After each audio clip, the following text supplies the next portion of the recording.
I'm Bob Hallmark in Russ County. I'm in Henderson at the Russ County Sheriff's Office. Let's talk scams, more precisely, scams that involve the ruse of authority, sheriff's offices, police departments. It's something that is very common now, using the ruse of law enforcement as an intimidation factor. And it's going on basically all across East Texas. And, right here at the Russ County Sheriff's Office, they've had those kind of things happen as well. And now we're joined by Russ County Sheriff John Wayne Valdez. And now, John, you said you've had instances in the past where they have been very convincing. Get on the phone, Yes. tell people we're with the Russ County Sheriff's Office and you have a warrant out for you. Is that right? Correct. And it's happened to us twice since I've been here. Both times they used a supervisor's, I'm Sergeant so-and-so, or I'm a Lieutenant so-and-so, but they didn't have the correct names.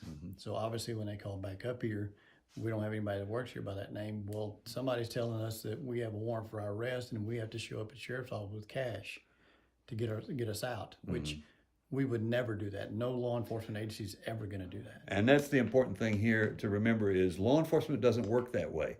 They do not ask you to bring money with regards to clearing up a warrant or things like that. Now, one of the things that we do know is they use that ruse as an intimidation factor. Correct. Because immediately people get agitated and think they're going to go to jail. That's right. Or, they may be a professional person that has a great job and don't want that out there. And they're thinking about losing their jobs, what's going to happen to their families because they're going to jail. And if I bring them that money, I'm not going to go.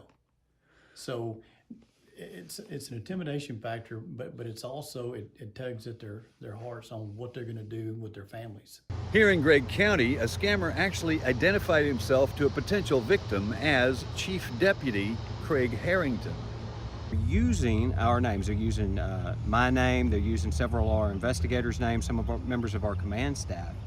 And we've already started having some of our citizens losing money on it.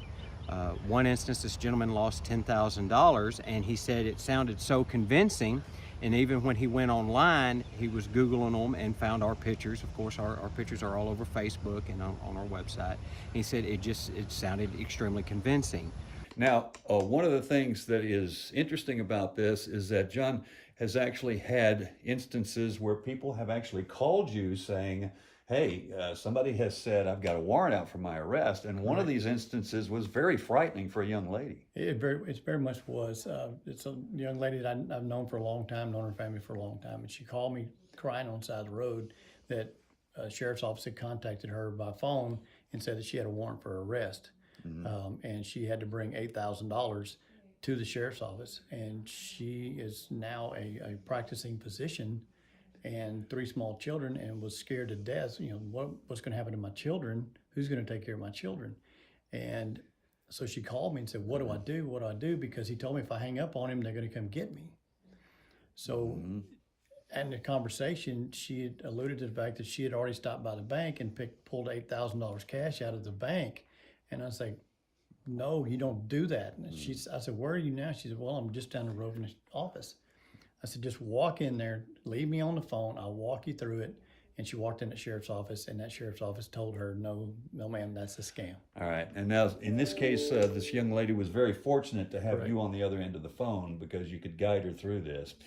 What's the answer to this for people who are even contacted by, some of these can be very realistic. Sometimes they even use the real names of officers or deputies that are in that office.